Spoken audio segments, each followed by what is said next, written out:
All right, let's get right into it. We've all been there, right? You see someone you love to talk to, and your brain just short circuits. You're totally frozen. Well, today, we're going to break down that intense fear of making a first approach.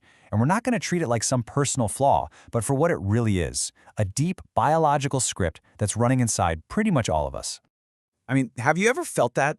A complete system shutdown right when you need it least. Your brain is screaming, go, but your body just slams on the brakes. And in that moment, it feels like you're the only person on the planet fighting this invisible wall. But what if I told you that feeling of being alone in this is the biggest lie your fear is telling you? So, here's the most important takeaway, and I really want this to sink in. You are not broken. This isn't a character flaw. That fear you're feeling is a completely normal, shared, biological thing. It's basically an ancient program hardwired into your DNA. And just understanding that, that's the very first step to getting a handle on it. So let's start with the biology. Because honestly, once you understand why your body is freaking out, all those physical sensations, they start to lose their power over you. This isn't just something in your head, not by a long shot. It's a full-body experience running on a very old piece of software. Now, I bet this list looks pretty familiar, huh? The heart that feels like it's going to pound right out of your chest, the sweaty palms, the feeling like you can't quite catch your breath. Maybe your voice gets all tight and shaky, or you start tripping over your own words. Look, these are not signs of weakness, they're just the dashboard lights of your body's alarm system. And trust me, almost everyone has felt them. So why on earth do we react like we're facing a saber-toothed tiger when we're just thinking about saying hello? Well, it's because for our ancient ancestors, a stranger could literally be a deadly threat. Being cautious wasn't just smart, it was a survival trait. And we are the direct descendants of the ones who are careful. So this fear isn't a bug in your system, it's a feature. It's just a little outdated for the local coffee shop. Okay, so that's the physical part. But let's look at how this whole thing builds. Because before you even dream of taking a single step, the real war has already begun. And the entire battlefield? It's right between your ears. You know, this mental spiral, it almost always plays out in 3 stages. First, there's that general low-level anxiety, just feeling kind of exposed and small in a room full of people. Then, bam, your focus narrows. You lock onto one person, and all that anxiety gets a target. And finally, your imagination completely hijacks the show, creating this blockbuster movie of all the worst possible ways this could go down. And this quote just nails it, doesn't it? The real challenge here, your main opponent, it's not the other person. It's that frantic, barking voice inside your own head, the one playing a non-stop highlight reel of every potential failure. Getting that voice to quiet down, that's job number 1. I mean, just think about that. Let it sink in. You can live through an entire conflict, the tension, the crushing defeat, the shameful retreat, all while standing perfectly still. The whole drama is fought and, let's be honest, usually lost, inside the theater of your own mind. Okay, but let's imagine for a second that you managed to quiet that internal chaos. You fought back the fear. Now you arrive at the real tipping point, the actual decision to move your feet. And this analogy is just perfect. It gets right to the heart of the issue. The heaviest lift isn't the conversation. It's not even the walk over. It's that tiny initial decision to just start. That little moment where you say, okay, I'm doing this. That is the real wall to get over. And here's the wild part. Even if you win that first decision and you actually start walking, the fight is far from over. Come on, we've all done it. The aborted mission, the sudden detour to the bar, the urgent need to check your phone for a non-existent text. And the whole time, that other person has absolutely no idea an epic internal struggle is even happening. It is still and only you versus you. So, if the battle is always in your head, how do you actually give yourself a fighting chance? You can't just cross your fingers and hope you feel brave.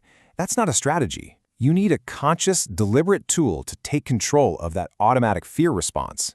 And here is that tool.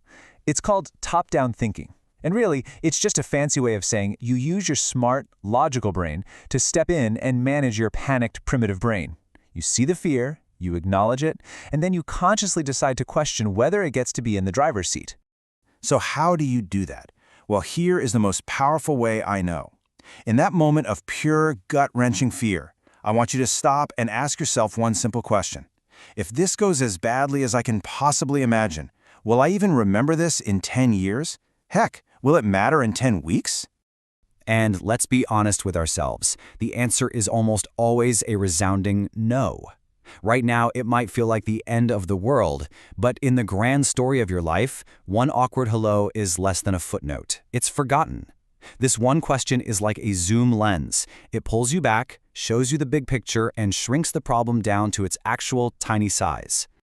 Now, the other part of managing your mind is setting a realistic goal. Don't try to become fearless overnight. That's just a recipe for failure. If you're only acting on, say, 2 out of 10 opportunities now, don't aim for 10. Just shoot for 4. That's 100% improvement. That's a huge win. The name of the game is progress, not perfection. All right, so you've done the hard work. You've navigated the war in your head, and you're ready to actually engage. So, what now? Let's get into some super practical, boots-on-the-ground strategies to make the real thing way less scary. First things first, and I'm dead serious about this is non-negotiable. You have to warm up. You wouldn't go to the gym and immediately try to lift your absolute max weight, would you? Of course not. So why would you try your most nerve-wracking social interaction cold? Ask the barista how their day is going. Compliment someone's dog. These low-stakes interactions get the social parts of your brain firing on all cylinders. Next up, just the fundamentals of your delivery. This is a quick checklist. Be mindful of your space. Don't stand too close. Don't yell from across the room. Make some warm, friendly eye contact. Smile. It's huge. Speak up so they can actually hear you. And try to match their energy level. If they're chill, you be chill. That's where rapport starts. And finally, let's avoid what we'll call unforced errors. Simple stuff. For instance, don't walk up on someone from directly behind. You'll startle them. And this is the big one. If there's an awkward silence, do not panic and bail. That's the moment of truth. If you can just hold that silence, calmly, maybe with a little smile, you communicate an insane amount of confidence.